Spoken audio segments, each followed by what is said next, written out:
What's up, everybody? I'm Dave Miranda, and this is episode 92 of Just Give Me 5. I hope you guys are doing great, continue to be amazing. We got a really awesome show lined up for you today. But first, here's a word from our sponsor. This episode is brought to you by Del More. Del More is a real estate company formed by Sonia Moreno and David Delgado. Their focus and commitment is to always innovate and improve the process of buying and selling a home in Arizona's ever-changing market. So if you're looking to buy a home, make sure you contact Del More, a new real estate experience. If you guys caught episode 91, you saw we had none other than my man Gibby Pada. And let me tell you, man, that 9/11 story, huh? I mean, you know, you never plan for these things in life. You know, they just happen.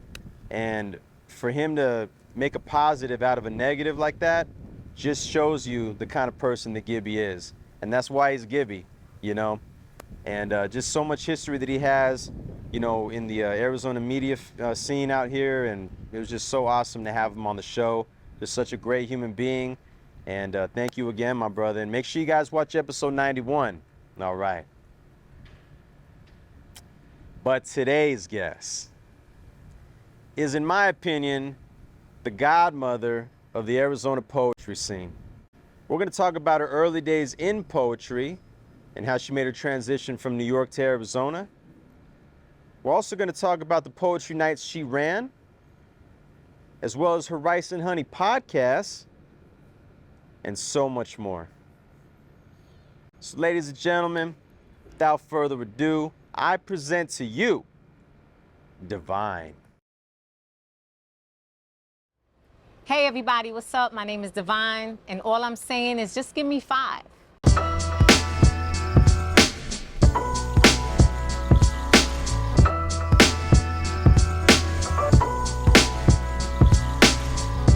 So I wasn't necessarily inspired to become a poet. What inspired me to write was my transition from New York to Arizona. Okay. So I grew up in the Bronx, South Bronx, till I was about 12, and then I moved to Arizona with my mom. She was unfortunately separating from my father, but I didn't want her to come out here by herself, so I came with her, and a lot of my writing started when I got here. Right. This is a whole nother world for me. I didn't have very many friends. I really didn't understand where I was. The people were different. They talked different. You know, everything was just completely out of this world. Yeah. And so I used my writing as a tool to, I don't know, to, I guess, save myself, because I had so many questions. And writing for me was like my friend.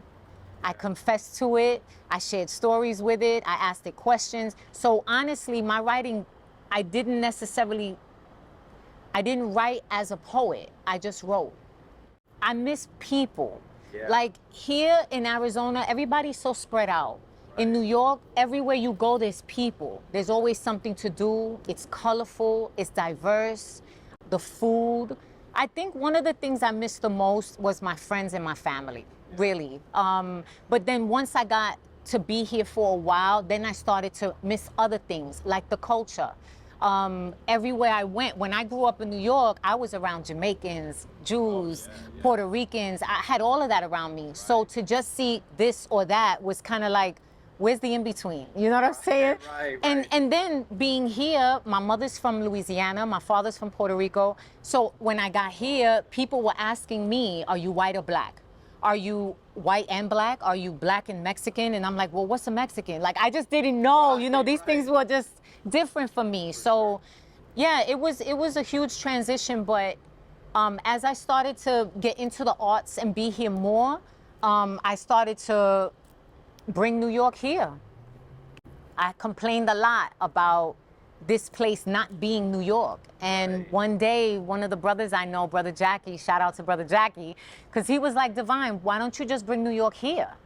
And I'm like, yo. And then I was like, well, how am I going to do that? And then I'm like, I am New York, you know what I'm saying? And everywhere I go, New York comes with me. So a lot of times people will say, you know, you sound like you just got here.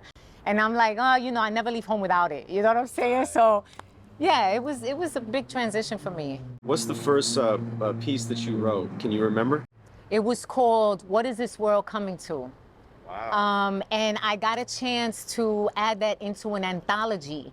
This was so many years ago. I was probably about 14 when I got this into an anthology. It was pretty cool. Yeah. You know, and I was a big reader, so I like to read philosophy and mythology and things like that. And I like to understand body language and the way people think. So I got into psychology and things, and I started to look at my environment, you know, because it really wasn't, my poetry at the time wasn't coming from what I was reading. It was coming from what I was experiencing and what I was observing. So yeah, what is this world coming to? I mean, I wish I could remember it, but I don't. But that was the first poem I ever wrote.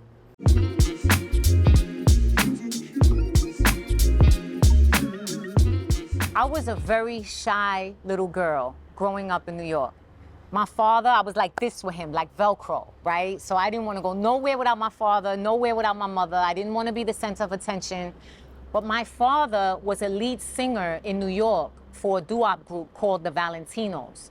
And I used to sing with him. I used to sing oldies on stage at like 9 years old. Oh, wow. And so I'm not foreign to the stage. I just didn't like it, you know? And so my father, being an entertainer since he was about 17 years old, he used to get mad at me for being so nervous on stage, but that he had been doing it for so many years, you know? So I've learned a lot of my stage presence from him.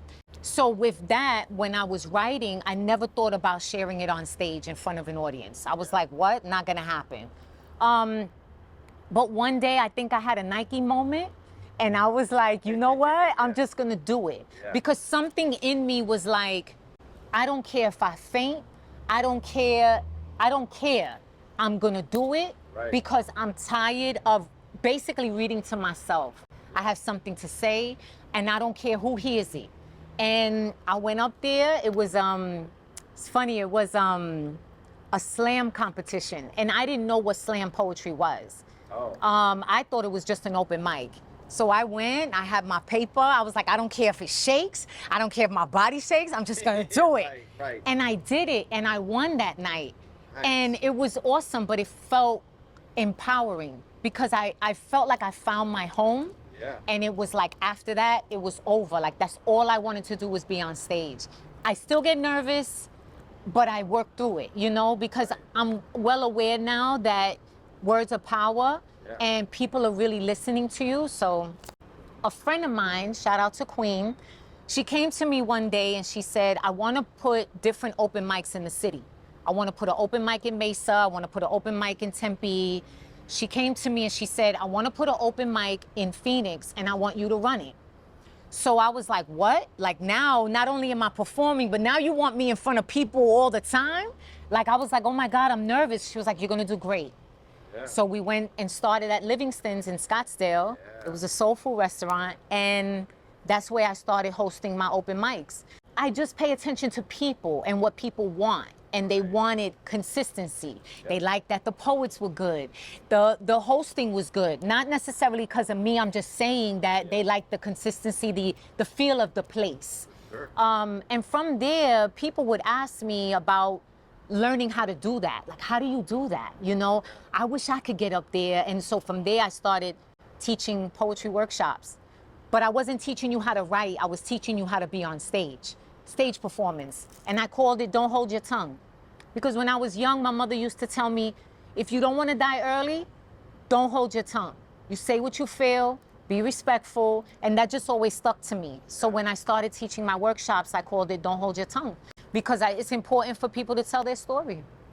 From hosting open mics to teaching poetry workshops, I got a chance to open up for like some of the most amazing people, Rakim, KRS-One, Big Daddy Kane, Cheryl Lee Ralph. At the time, she was doing a one-woman show about AIDS. Okay. Malcolm Jamal Warner, I had him out and did the Paper Heart. Yeah. So I've had some wonderful experiences here starting off doing poetry. So even though I was nervous and it wasn't really something I thought about doing, I really fell into it and I've been doing it ever since.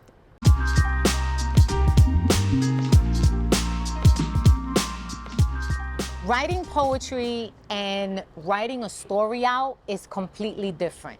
So my thoughts were that it was time for me to tell my story, to be extra vulnerable for people that need the inspiration to come out.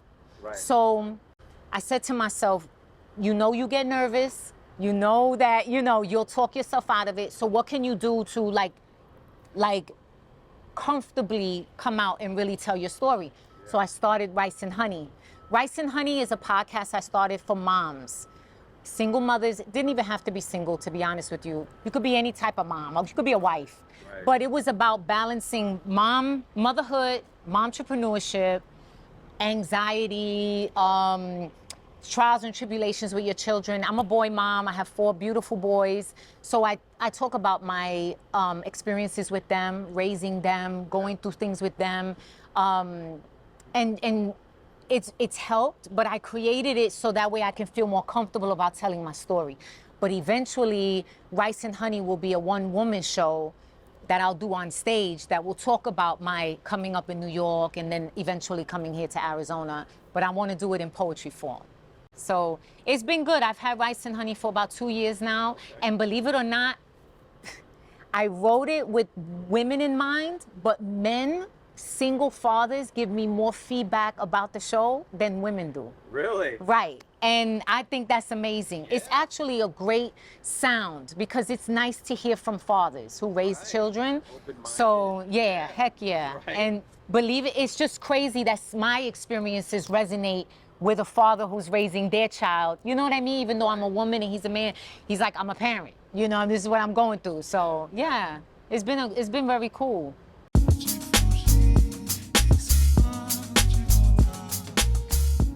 Gosh, man, I can go so deep. I can go so deep with this.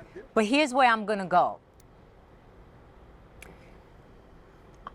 Okay, so I'm not really quick to claim Arizona as a home, okay? Because in my heart, it's New York. But a lot of my growing up was here. Again, I moved here when I was 12, so I did a lot of my teenage years here. Granted, I went back and forth to New York for a lot of years until I started having my kids. But I had a lot of experiences here. I learned about myself. I did a lot of reading. I did a lot of reading about my culture. I did a lot of reading about women. I read a lot about men. And with that, my writing grew. So I got to see myself in my writing. And so my advice for female poets would be to not be hard on yourself. Tell your story from where you are. Celebrate the little accomplishments. Allow yourself to grow. Allow yourself to be open to advice and suggestions that people might give you, but filter through the things that you don't need. Because we don't need everything people give us. You know what I'm saying? And as a girl, as a woman, like, protect yourself. You know what I'm saying? Protect your heart. Protect your soul. Protect your spirit. Protect your mind. And I had to learn all of this. I'm in my 40s now. And I'm still learning how to be the best woman that I can be. You know what I mean? The best mom that I can be to my kids. So it doesn't happen overnight. But through my writing, I got to learn a lot about myself. And so just be easy with yourself. Like, don't be so hard and don't put so much pressure on yourself. Yeah, because you're going to go through a lot. But use that pen. Write all that down. Don't edit it. You don't even have to look at it again. You don't even have to share it. The important thing is that you get it out and get it off your chest. Live easy. Light.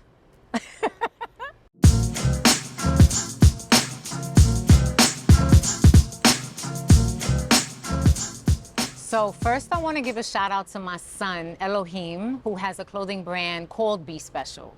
And with him and us and all the boys living together, it's a daily reminder to always be special. So the way that I'm answering this question is like this. In the beginning, being young, being separated from my family, I had to figure out where that be special and that feeling of love really is supposed to come from. Because in the beginning, I was looking for it outside of myself. I was looking for it from people. But as you grow and learn, you realize that knowing is inside of you. That being special is inside of you. That feeling loved is inside of you first. So I'm thankful that that be special and love is reciprocated from people, because I know that I'm shining that from inside of myself. So knowing that is one thing. Like feeling it is one thing, but knowing it is something different. You know, knowing it is your speech, knowing it is in your walk, knowing it is in the way you dress, knowing it is in the way you treat people. And so the feeling of it is cool. You can get that anywhere. But feeling it is temporary. You know what I'm saying? You want to get into the knowing of it and be living it every day. So know that the be special and the loving yourself is in here before it's out there.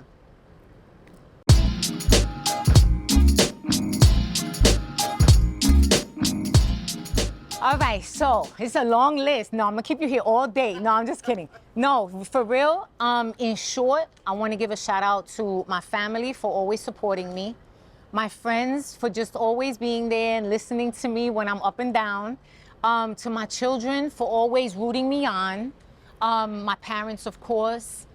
Huge shout out to everyone in the community who still follows me and my work, who still cheers me on, who still shows up for my shows and everything, who still support me. And then individually, I want to give a shout out to Iris Huey for giving me my first movie debut in Second Chance. Iris Huey wrote and produced Second Chance with, Big Eye Productions. I want to give a shout out to Queen for giving me my first like hosting gig in the poetry scene. And HB for just always being there as a friend and supporter. There are really a lot of other people I could really give mass shouts out to. I just hope you know from my heart that I appreciate you. And there you have it. Man, shout out to Divine. You know, this was awesome, man. You know, I met Divine, I want to say in 2004 at the Paper Heart, and you know, just always just been an amazing human being. You know, just a beautiful soul, very enlightening, and I'm sure you saw that on camera as well today. Just, you know, truly honored to have her on the show. She is somebody who definitely deserves her flowers. She has paved her way out here, made her mark in the scene, and we salute you. We salute you, my friend, and thank you so much for being a part of this history that we are creating here. All right. Make sure you guys are following her on social media. And shout out to my brother Jimmy Nelson on the camera. Make sure you guys subscribe to that YouTube channel. Tell a friend to tell a friend. The numbers are going up, but who's counting, right? All right. Well, I hope you guys enjoyed this as much as I did. This was definitely another one for the books. And till next time, stay tuned, stay blessed, stay healthy, and just give me 5, y'all. Everything you get, you got to work hard. I had to hustle hard, never give up, never give up. No recap. That's it? Just say it and then that's it? And then, You want me to throw in just give me 5 again? coming soon or something. Okay. End it like that, like coming soon, like, you know what I mean? Yeah. Stay tuned. There you go, there you go. Okay. All right. Do I start it off or you Yeah, start? go ahead. Yeah. Okay, get it together. All right, here we go. Do I say I just got done with? So you could be like, so I just finished. got done chilling with Just Give Me 5. I had a great time, great experience. Definitely check us out. Stay tuned. Coming at you real soon.